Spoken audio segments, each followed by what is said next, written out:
In this episode, Lily, we're diving deep into a question that keeps many entrepreneurs awake at night. Why do most B2C companies fail? It's a tough one, isn't it? So many dreams, so many startups, and yet such a high failure rate. It's heartbreaking, Sophia. You see the passion, the innovation, the hard work, and then, poof, gone. So where do we even begin untangling this complex web? I think understanding the sheer volume of factors involved is the first hurdle. It's not usually one single thing, right? Exactly. It's rarely a single catastrophic event. It's more like a slow erosion, a gradual chipping away at the foundation.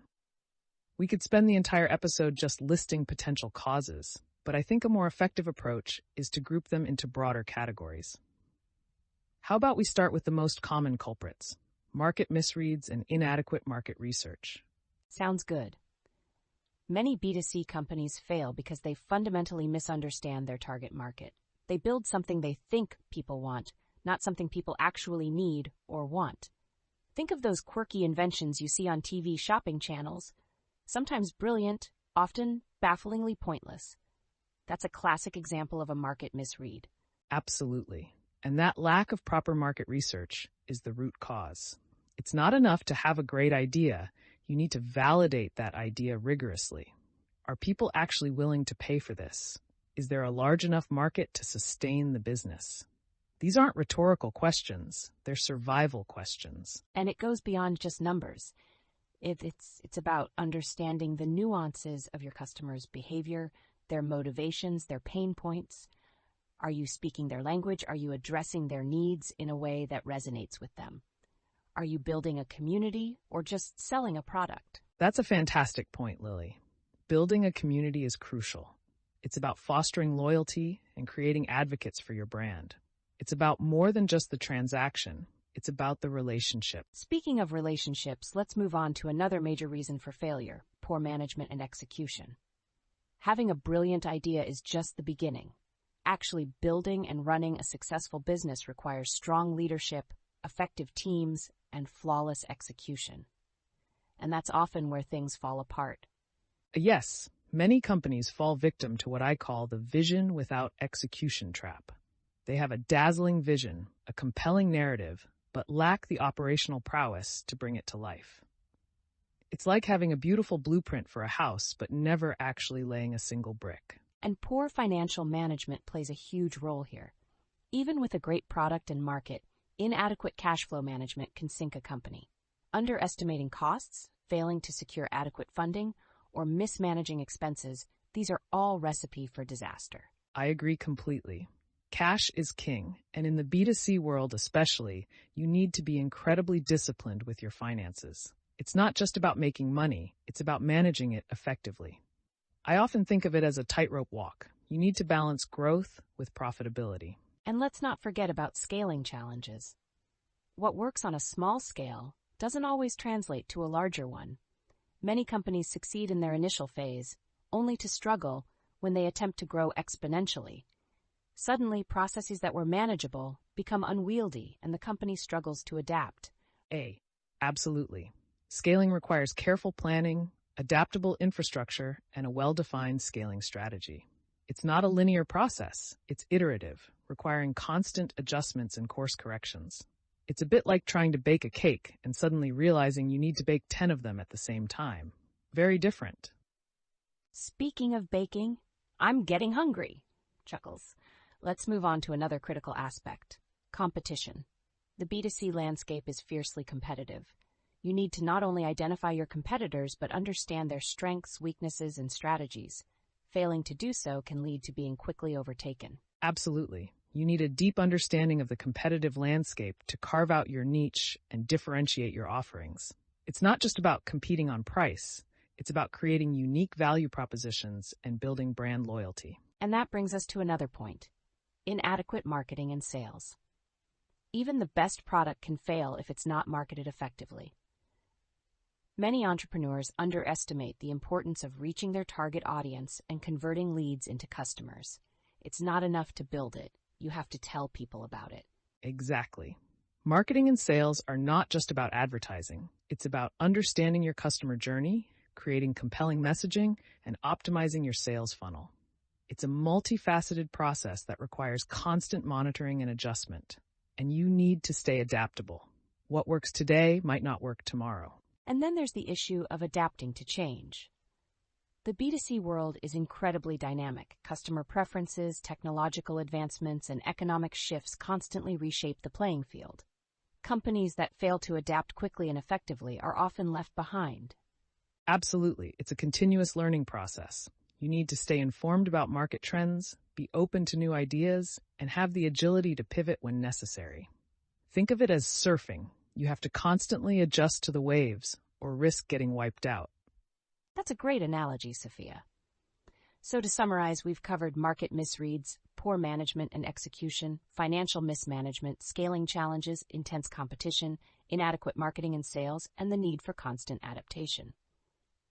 It's quite a laundry list, isn't it? It truly is, Lily, but it highlights the complexity of building a successful B2C company. It's not just about having a great idea. It's about executing flawlessly, adapting to change, and building a strong foundation across all aspects of the business. And remember, sometimes, even with perfect execution, things can still go wrong. There's an element of luck involved, too.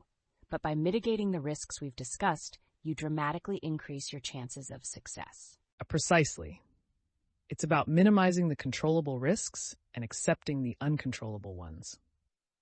Let's take a quick breather before we delve deeper into specific examples to illustrate these points. Remember that time I accidentally deleted my entire project file? Oh, I remember that. That was a dark day indeed. Luckily, we had a backup. Speaking of backups, perhaps having a solid business plan acts as a kind of backup, a roadmap to guide you through the unpredictable waters of entrepreneurship. Exactly. A well-crafted business plan can act as a safety net, identifying potential pitfalls and guiding your decision-making process. Let's move on to analyze some real-life case studies of companies that succeeded and those that didn't. We'll examine their strategies and pinpoint the factors that contributed to their respective outcomes. Excellent. I've got a few examples in mind from both the successes and failures. Perhaps we can compare and contrast their approaches to marketing, financial management, and product development to extract actionable insights for our listeners. That sounds great, Lily. Let's start with the successes. We can look at companies like Apple, known for their innovative product designs, strong brand loyalty, and effective marketing campaigns. What are the key elements of their success story? What lessons can we glean from them to apply to our own ventures? Absolutely. Apple's success isn't just about creating cutting-edge technology. It's also about crafting a cohesive brand experience and fostering a loyal customer base. They've cultivated a cult-like following through targeted marketing, consistent messaging, and a focus on user experience. Their products aren't just functional, they are aspirational. Exactly. They've successfully tapped into the emotional connection between their customers and their products. They haven't just sold gadgets, they've sold a lifestyle. Let's analyze their marketing strategies. Their campaigns often showcase not just the features of their products, but the benefits and how those products integrate into the lives of their customers. Yes, and their marketing campaigns are remarkably consistent. The messaging remains clear and concise, reinforcing the brand's core values and message. This consistency strengthens brand recognition and fosters customer loyalty. And their product development process is notoriously meticulous. They dedicate significant resources to research and development, ensuring that their products are not only innovative, but also user-friendly and reliable. They invest heavily in design and user experience, something many companies overlook. This meticulous attention to detail, to quality and design, is a huge part of Apple's success. They understand that creating a high-quality product is only half the battle. The other half is marketing and distribution. We see that they consistently outperform their competitors in creating compelling marketing materials that create genuine emotional connections with consumers. Let's contrast that with companies that have failed. We can analyze some case studies of companies that didn't perform well and explore what caused their downfall. It would be useful to identify recurring patterns and common mistakes. Great idea. Let's look at some examples of companies that failed due to poor market research. Remember the case of Juicero? They produced a high-tech juice press that required expensive prepackaged juice packets. It was a technological marvel, but the market simply wasn't there. Indeed. Juicero failed because they completely missed the mark in terms of understanding their target market and the price sensitivity of their potential customers. The product was overpriced for what it delivered, and the convenience factor wasn't compelling enough to justify the cost. It highlighted the critical need to validate the market demand before investing heavily in product development. Exactly. They prioritized technology over market need. They were so focused on the innovation that they failed to consider the practical realities of the market. This is a classic example of technology for technology's sake, rather than technology to solve a problem or meet a genuine consumer need. Another case study could be that of companies that failed due to poor management and execution. Let's look at companies that were plagued by internal conflicts, lack of clear direction, or ineffective leadership. A good example of this could be a startup that experienced rapid growth but lacked the infrastructure and processes to manage it effectively. The rapid expansion overwhelmed their operational capabilities, leading to inefficiencies and ultimately failure. Absolutely. Rapid growth can be a blessing and a curse. While it's tempting to chase aggressive growth targets, it's crucial to ensure that your company has the infrastructure, processes, and personnel in place to handle it sustainably.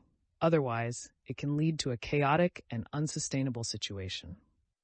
Another interesting case study would be companies that failed due to inadequate marketing and sales. Some companies might have created a great product, but failed to reach their target audience or convert leads into paying customers. They might have had poor market penetration, relying only on word of mouth instead of a more comprehensive marketing strategy. That's a common trap, isn't it?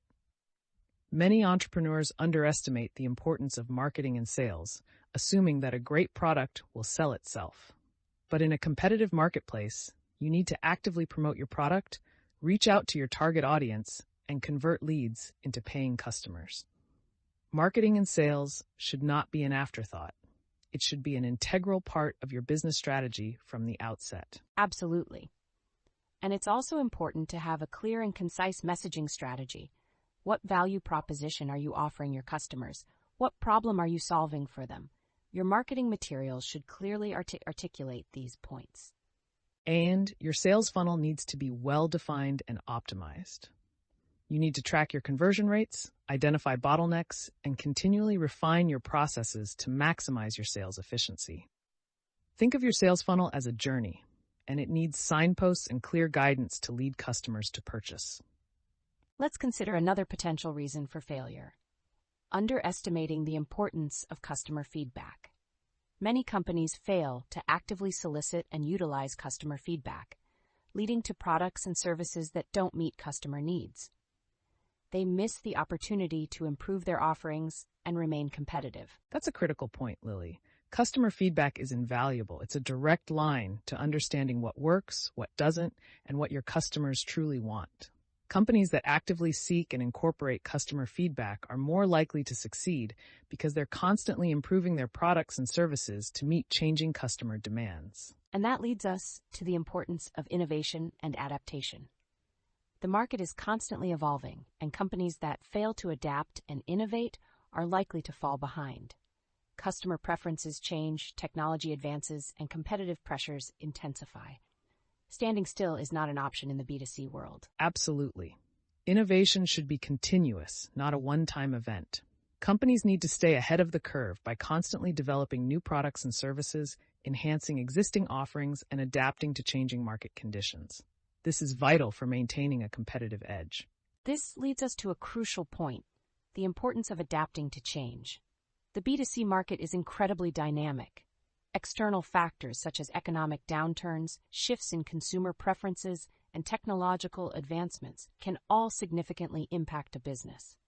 Companies that are nimble and adaptable are better positioned to weather these storms. Yes, flexibility and adaptability are key. You need to be able to react to market changes quickly and effectively. This requires strong leadership, a well-defined strategy, and a culture of innovation. It's essential to be prepared for uncertainty and have contingency plans in place to address unforeseen circumstances. And finally, let's talk about the importance of building a strong team. A successful B2C company relies on a talented and motivated team. Hiring the right people, fostering a positive work environment, and providing ongoing training and development are crucial for long-term success. Absolutely. Your team is your most valuable asset. Building a strong team requires careful planning, effective recruitment, and ongoing investment in employee development. A positive and supportive work environment can boost morale, increase productivity, and improve overall performance. So, Sophia, to wrap up this incredibly comprehensive discussion, the reasons why most B2C companies fail are multifaceted and interconnected. It's rarely a single factor. It's often a combination of several challenges. But by understanding these challenges and taking proactive steps to mitigate the risks, entrepreneurs can significantly increase their chances of success. Precisely. And remember, failure isn't necessarily the end. It can be a valuable learning experience, providing valuable insights that can